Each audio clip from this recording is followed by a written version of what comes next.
Like, if I can make a bar out of a table and then spin it off and say, like, the tables are turned, like, and just play around with things. Did like, you make a bar about a table now?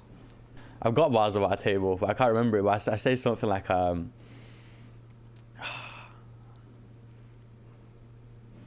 know, every time I get asked to quote bars, my brain goes blank. That's okay. Something about like the tables are turned. I turn a knife to a fork. Nah, I can't remember. It'll come to me though. It's too early. It's too early. I quite like the sound of that zombie track. It sounds quite immersive, so it's very interactive with the listener. It's like drum and bass meets like rap, but it's not got the drum and bass tempos. I don't know how to describe it. It's just that electric vibe that it's got. It's weird, but it's cool. Guys, watch out for zombie. Yeah, it's coming. It's coming. Okay, you're very, what's the word? Imaginative. I think that's a word. Yeah. I should know, really. I'm going to be the word guy. You do love the English language, so you should know. No, I like the way you see things is just kind of like bigger picture, in a sense. Yo, it's IZCAM, and you're tuning to After the Applause podcast.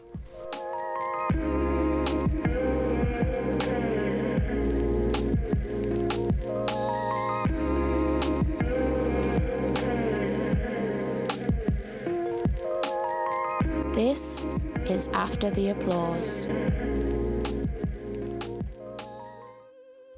Hi you guys, welcome back to After the Applause. My name is Saoirse Marie and this is a podcast highlighting and platforming underground artists, events, everything related to the grassroots in the live music industry, specifically in the north of England. I hope you had a good week last week. I hope you enjoyed last week's episode. A little different, just talking about how you can help support underground artists out there that are working on their passion whilst working a 9-to-5 part-time, full-time job to, make ends meet. This week we're back with the interviews and I'm really excited to share this next guest with you because the whole interview I was just really pleasantly surprised. This week we have IZCAM on. IZCAM is a rapper from Manchester and I first met IZCAM probably in December or January time and it was, or maybe it was November. Anyway, it was towards the end of last year, start of this year. It was the first time I'd ever been to a Raise the Bar event as well, and I was just trying to make friends. And IZCAM was one of the first people I spoke to, and he was so lovely. And he's actually had quite a trajectory since then. And so I thought I had to bring him on the podcast because he's got a lot of stuff coming up in the pipeline. And I was just genuinely pleasantly surprised by his answers to the questions, and I think you will be too. So let's just get straight into it. This is IZCAM.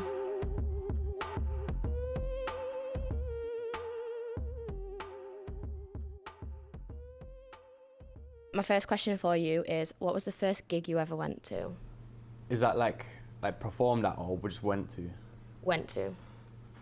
I think that was actually my gig. Like, I've never really been to like a festival or anything. Really? Never. I've always wanted to go to a festival, but I've never really just like had the time and stuff. With having a kid young, like it just wasn't on my mind. So I think the first like gig I went to was the one I performed at Raise the Bar in October. Yeah, it's crazy, isn't it? It's crazy. So yeah. That's actually wild. Considering you're an artist and a rap artist, you've never been to like a wow. No. So I think in November or September, I'm going to see in Loyal Corner. My auntie invited me to it the other week, and I was like, yeah, I need to get to something. Everyone's always surprised when I say I've never been to a festival. Like, I think like the clubbing scene I didn't start like going to till like I was 19, 20. Like, I just stayed away from it all. This wasn't my thing. Okay. So, yeah. Kind of impressive, actually. How would you describe your sound, IZCAM? I try to be different with my sound. I try and bring like the grime flows and like the vibes that grime has and put it on hip hop, but then also like play around with other sounds. Like, I'm not really like a set rap genre. I like to play around with it all, but my sound is different to other people. It's not really talking about the lifestyle that I live or what I've been up to. It's more playing with words, like poetry. Why is that? I think there was a big mental shift for me when I was about 16 when I didn't want to be like, because I didn't actually live that life that people talk about. So it was like, I'm not going to sit here and pretend and talk about it. So it's like, well, okay, well, what am I going to talk about with my music? So it was like, I talk about my life still, but I like the art of poetry. I've always done poetry, and I love the English language, how it works, like how there's so many synonyms and like words can mean different things, like entendres. So I try and use words as like my paint, basically, instead of just talking about some badness that I was doing when I was 17. So yeah. So it kind of links into the question I have for you as well. It's that, what's something you think people assume about you as a rapper, and then what are they surprised by when they see and hear you perform? I think people are often surprised by like my knowledge. Like I think people automatically assume that like I'm just like, when you say you're a rapper, people are just like, oh, here we go, like that type of thing. And then when they hear me speak, it's like I'm actually like trying to educate people through what I'm saying. I'm not just talking about random stuff. So yeah, I think that's definitely a big misconception with me.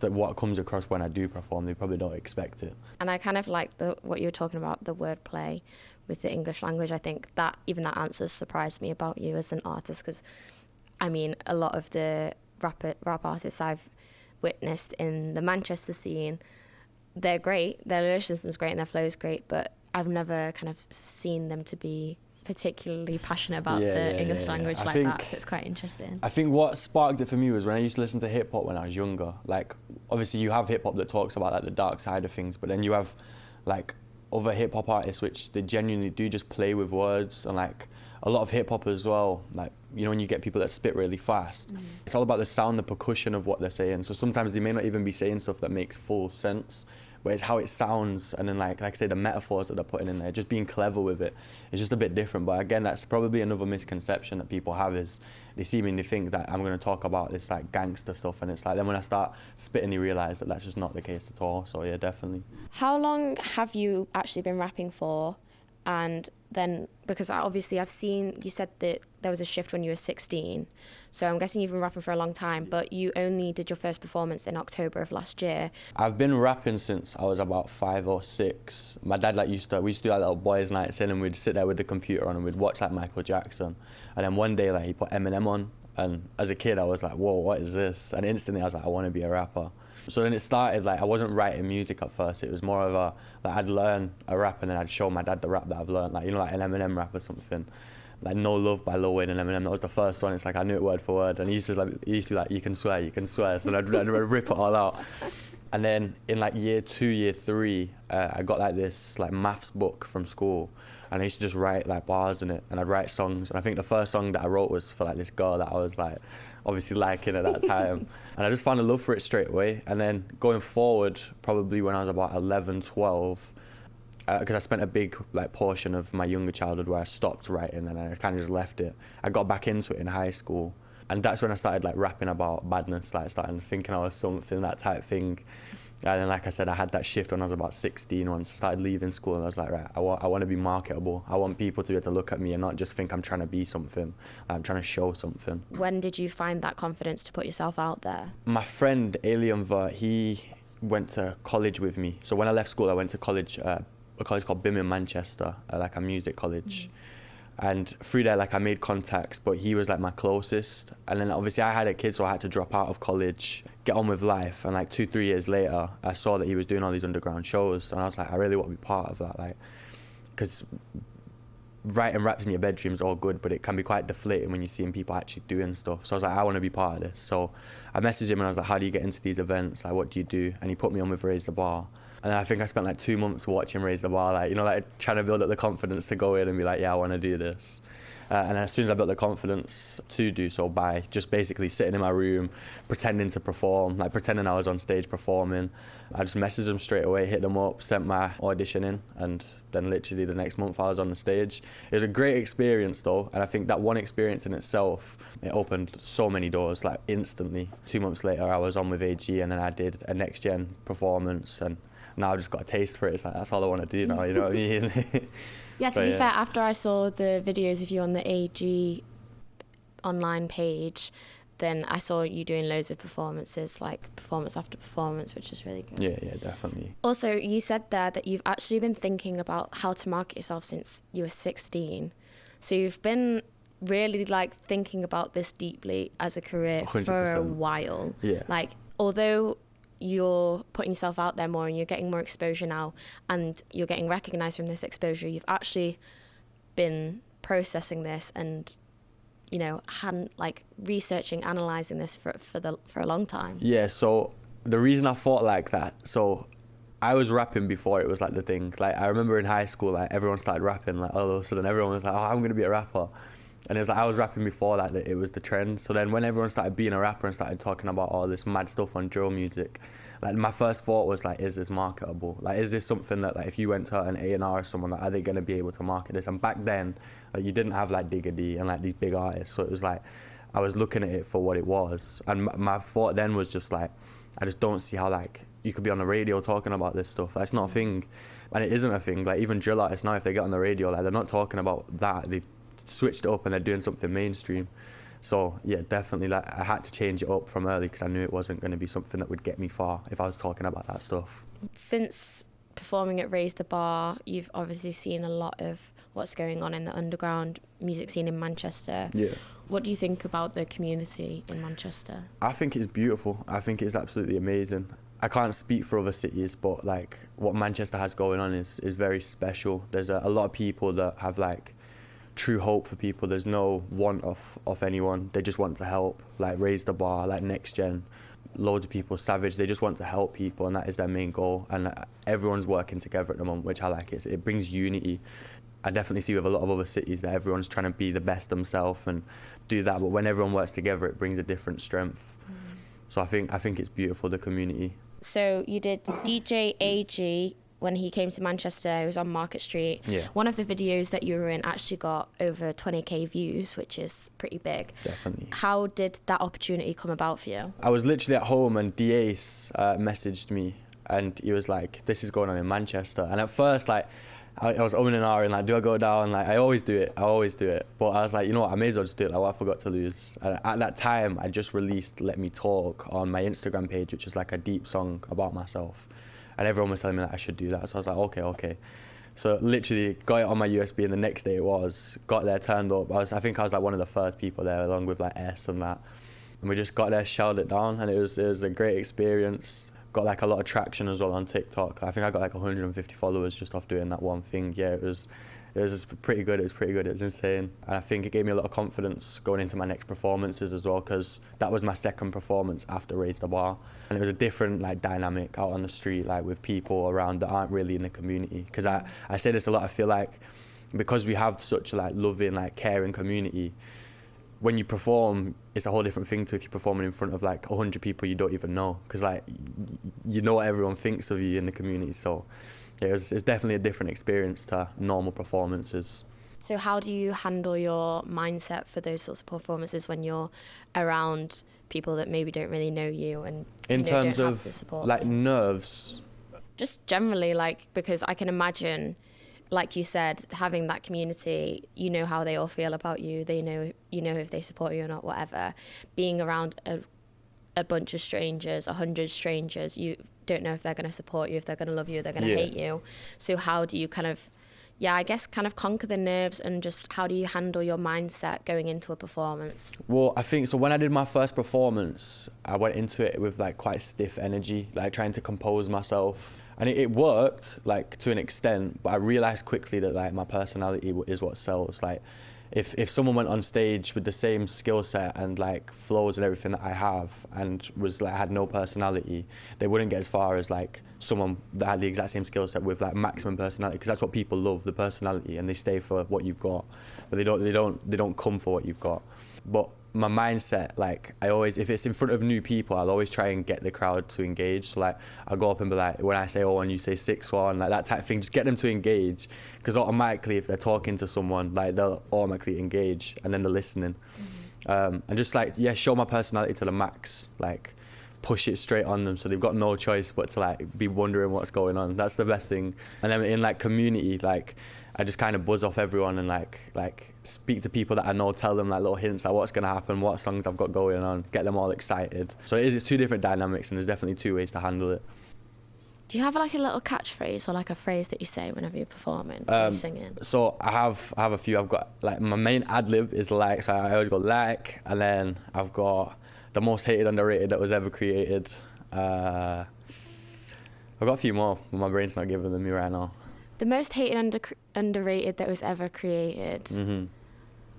How did you get that? At the start of this year, I was receiving loads of hate off like friends, family. Like they were just all hating on me, like, why are you putting rap videos on Instagram, this type of thing. Like, because where I grew up, like people are all that judgy and they're like, why are you doing that? But like, I've always known that I've got like skill. I'm not like bad at rapping. So I just thought to myself one day, I was writing some bars and I just wrote that bar and I was like, oh, I like that. And then I put it in my bio straight away. I was like, yeah, that's the one. That's my catchphrase. Yeah, copyright, trademark. Yeah, definitely. You also performed at Billy the Goat's event in April. Yes. And we've spoken off camera about this. How has that opened doors for you? So that went amazing for me. Just being there, like, entirely got me so many contacts and got me speaking with like people that I wouldn't probably speak with because they don't go to like the normal Manchester community stuff. But the performance itself, everyone loved. And then I came off the stage, I got speaking with Jordan McCann. Like, he added me up on Instagram, was chatting to me about a few things. And then I spoke to a photographer and he was like, have you got a manager, this type thing? And then next thing you know, 2 weeks later, I was in the studio with a producer. And I'm still in the studio with a producer to that day, just making music. I think we've got like 10 unreleased tunes now in the bag, which before then, like, I had no recorded songs in the studio, no nothing. So I was sat there stressing, how am I gonna get money to release? So yeah, it's changed a lot. And luckily, hopefully, soon we'll have some releases by IZCAM. So yeah, it's been big since then, 10 is crazy. We've been non-stop. I swear, every week. Like, and we're trying to find a new sound as well. So it's not like I'm just going in the studio with a YouTube beat and it's like, right, record your lyrics. Like, we go in. It basically makes me go through some sounds. We pick the sounds we like, and then we'll make a beat from scratch. And we just try and find like new sounds. Like, we created a track the other week called Zombie, and like the music itself is quite like not techno, but it's quite electric. And like, it's not like any rap music that you would have heard before. But the idea of it was like, the song in itself is like getting into your mind and it's taking over your mind and like just completely different. Like, if I played it, you'd be like, what? You wouldn't expect it at all. So just trying to find something new, because I think that's what people miss out on. They hear a trendy sound and then they try and match it. And the thing is, that is good. You will get the odd person that finds something new doing that, but all in all, you're not going to get far doing that. You need to be original. People need to be listening to you for a reason, and if you sound like someone else, they can just go listen to them. So with all of your performances that you've had since October, what's one thing that you've learnt from them all that you use as a principle for all of your performances going forward? Energy. I thought, like I said, with my first Raise the Bar, I went on and composed myself. I tried to be quite humble. Whereas like now I'm still humble, but I go on with energy. Like, I think as well, earning your stripes definitely helps with that. Like, once you've earned your stripes, you have a bit of self-worth. So when you get on stage, it's a bit different to your first time where you feel like you're trying to prove yourself. But I just got on stage with energy. One thing as well is don't always focus on the crowd too much. Like, if you do like a call and receive, you say something and the crowd comes and they don't come back, it doesn't mean that they don't respect you or anything. It's just they're probably talking. Like, it's not that deep. Whereas when I first performed, like, if I said something, the crowd didn't engage back, I'd be like, oh no, they don't like me. Like, it's just think the worst automatically. But yeah, energy is the main thing, and I recommend that for anyone. Like, if you're going on stage, it doesn't matter how talented you are. It doesn't matter how many flows you've got, what your music is. Like, if you've not got energy and people feel the stiffness or the awkwardness, people just aren't naturally going to vibe as much with the music. Something we've also talked about off camera is marketing yourself. Now, you post a lot of videos where you're doing raps and freestyles and stuff, and they are really good. And we've had a conversation about how you feel like you need to do different videos to market yourself. 100%. How has that whole experience of marketing yourself been for you? Because it's just a whole other side to the artistry that you have to think about now that you didn't have to think about before. I think going into it, like, I never thought it would be like this. I thought I'd just post videos on like Instagram once a week and get famous. Like, that's just how I thought it was gonna go. But then, like, I started finding a love for the videos, and like, not many people do it. Like, there is people that obviously do videos in the room, but not to the rate that I do it. And like, I put a lot of effort into it, making it look a certain way. And I feel like that's my thing. Like, even when, you know, I'm releasing, like, I still do like little videos in my room, like, and I'm gonna change the setup and stuff. But yeah, it's an amazing experience. But when it comes to the marketing, it's a whole different thing. Like I said, didn't expect it. I try not to advertise. I don't like the idea of advertising. I want like natural growth. If I was to release a music video, then I might advertise. But marketing it's a difficult one. Definitely not something I expected. And I definitely think there's still a lot to learn about it. But as I was saying about as an artist, like how I view myself and how I want to be marketed, like not talking about violence, trying to like educate people. I think that's more of a marketable brand than just talking about violence. I push that. Like, a lot of people, when I'm in the studio with certain people, they're like, what are you even talking about? I'm like, it's just metaphors about random stuff. Like, as long as, to me, it's like, I'm just trying to be clever. I have obviously noticed, I mean, you're here very early in the morning, and I've seen you at all of the Razor Bar events that I've been to. You're like everywhere. You're just very dedicated. And the conversation we were having before off camera about you kind of really, really pushing and like putting energy into your career. Like, you are very dedicated to the cause. Have you always been like this, or was there something that just suddenly clicked with you when you were like, okay, I need to step up? I think I definitely haven't always been like this. Like, I'd definitely say like 2 years ago, I was a very lazy person in every aspect of life. But then, like I say, I quit my job to do this music thing. So in my eyes, if I'm not giving it my all, then I should just go get my job, really. I try and be at every event though, because, or anything I can get to, because in my eyes, if I go to 99 opportunities and I'm there, I show up, like, and I don't go to that 100th opportunity, that could be the one that like gets me. Like, if I didn't go to the Billy the Goat event, I'd have no recorded music right now.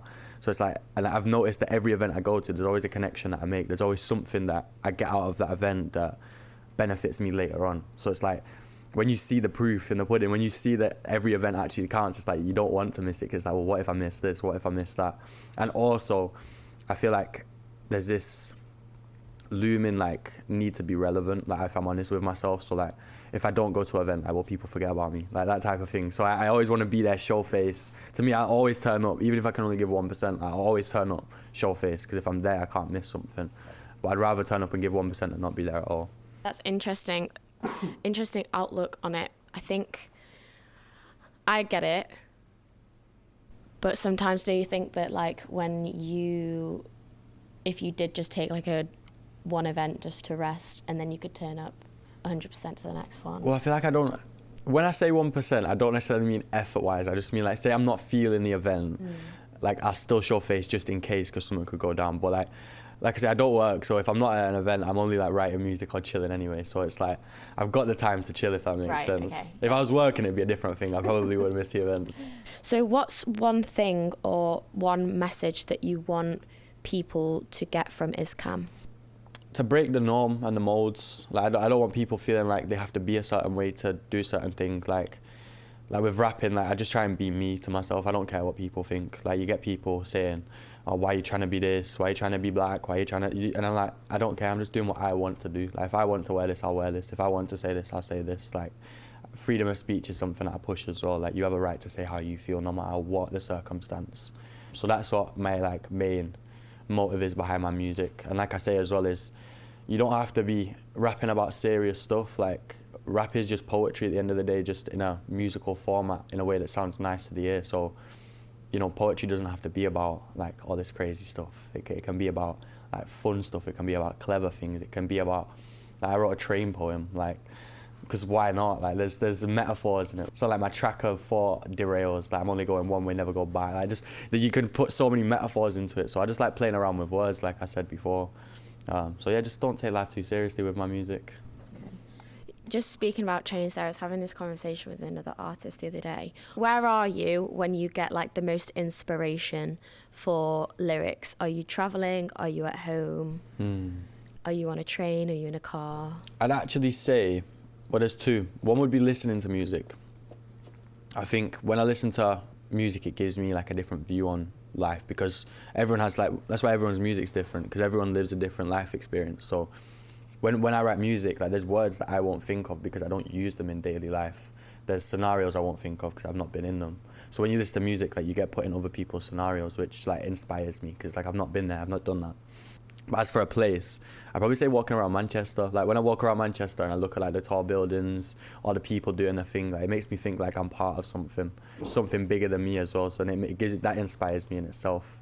But I used to go up to like car parks, like the top of car parks, like, so you could see the view, and I just write, do like little music videos and stuff. Like, that gave me my most inspiration, because like I say, I feel like I'm on top of the world. So it's like all these thoughts going through my brain. Okay, so what future plans have you got coming up? You've got 10 unreleased songs. What's happening with those? I can't lie, probably like half of them won't get released. It's always the case when you make music, especially when you made 10 songs, that you're looking like 2-3 months worth of progression. So when you get 3 months down the line, like you end up not wanting to release some of them. You're like, yeah, I don't like them ones anymore.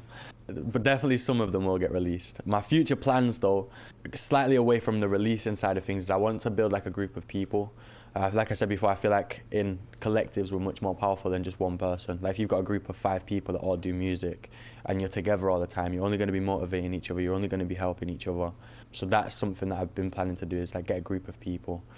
I think that's it really, like for my major plans. I'm kind of just taking life as it is right now. Try not to overthink everything, because when I do that then it all becomes too much, and I don't want music to feel like a chore. I want it to feel natural, and that's what it's always been about. Like when I first started writing, I wouldn't write every day. I'd only write when it felt right, whereas now like I'll write every day.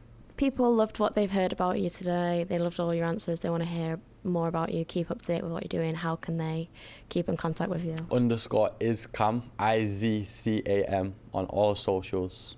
Instagram, TikTok. I also have a TikTok live account, so if you want to go check that out, that's the same _IZCAM live as well. So yeah.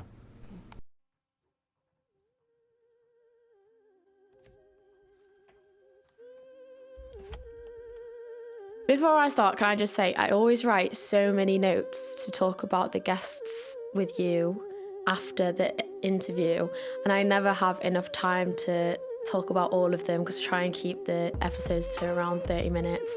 But there is just so much interesting stuff to say and reflect on. If you have any comments that you want to share about this interview, please drop them in the comment section, or drop us a message on our Instagram, or drop IZCAM a message if you want to chat to him. He's very friendly and I'm sure he'll appreciate anything you have to say, feedback wise.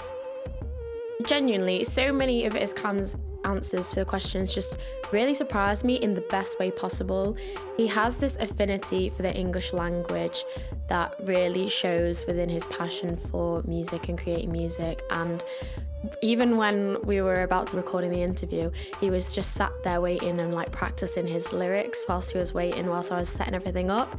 He's just like always thinking about it and always on it, and it really shows with everything that he does. I feel like this is his USP though. That's what makes him different and stand out to other artists in the scene, is that affinity for the language and wanting to educate people through his words, not necessarily talk about bad stuff and violence, talk about actual real life experiences and educate people. He also has such a business head on him as well. He's not just thinking about what music he wants to put out there and whether he likes it or not. He was thinking already about what is marketable, and he's been thinking about that since he was 16. So it's incredible that he has that head on him, and although he's only just started putting himself out there and performing live, he's actually been thinking and processing how to best market himself for quite a few years. So he's been really putting the work and the time into it before actually putting himself out there. I think that really demonstrates his dedication and commitment, and is something that will definitely set him apart from other artists within the scene. Even when he was talking about originality there towards the end, and he mentioned how you can make a song to a trendy beat and you can gain a lot of popularity and following from that, but then where is the originality? Where is your style? How is an audience meant to understand you and your character and your personality from your music if that's the road you end up going down? You don't have a set style that sets you out from the rest of the artists. And I think it's really interesting that IZCAM believes that your personality is what brings people in to listening to your music over and over again. I think he's correct. I definitely agree with him that it's not just about your music, especially these days with social media and everything that you've got to think about when marketing yourself. It's not just about the music that you're putting out there. It's about the personality and the character behind the music, behind the artist. And it's impressive, again, that he's thinking about all of these characters, not just the sort of music that he wants to be putting out there. I think it's great that he wants to find his audience organically as well, because that's how you build those authentic relationships with your audience, with your fan base, with your listeners, and it allows you to create those personal connections with them, and they resonate with your music more in that organic way. And it means that he'll have genuine people that will be following and listening to him from the start. And I think just through the whole interview, you can tell the way he answers everything, the way he holds himself and presents himself, that he just wants to be seen as IZCAM. He's not trying to be anyone else. He's not trying to be seen as anyone else. He's not trying to mold himself from another artist or somebody that influences his style. He just wants to be seen as IZCAM. He wants to educate people. He wants to share his story in the most authentic way. And I think that his vision in that is so clear that he is gonna succeed with that for sure. From my personal perspective, he's got the ATA approval here. I hope you enjoyed this interview. I really enjoyed this interview and just speaking to IZCAM. Obviously, we've had conversations here and there since we first met at the end of last year, but being able to have a sit-down conversation with him and about his musical journey, it was really enlightening for me, and I was genuinely pleasantly surprised by his answers, and it showed another side of him that maybe people don't see from looking at the surface. And it highlighted to me how dedicated he is to his musical career and journey. And I think that his dedication and determination and just the way that he presents himself is really going to help him succeed within the industry. So thank you so much to IZCAM for coming on after the applause and sharing your story with us. I can't wait for your music to be coming out. I'm very excited to hear Zombie if it does come out. And you guys keep an eye out for what IZCAM's up to. I'll leave his socials in the comments below. He did mention them in the interview. I will leave them down in the comments for you.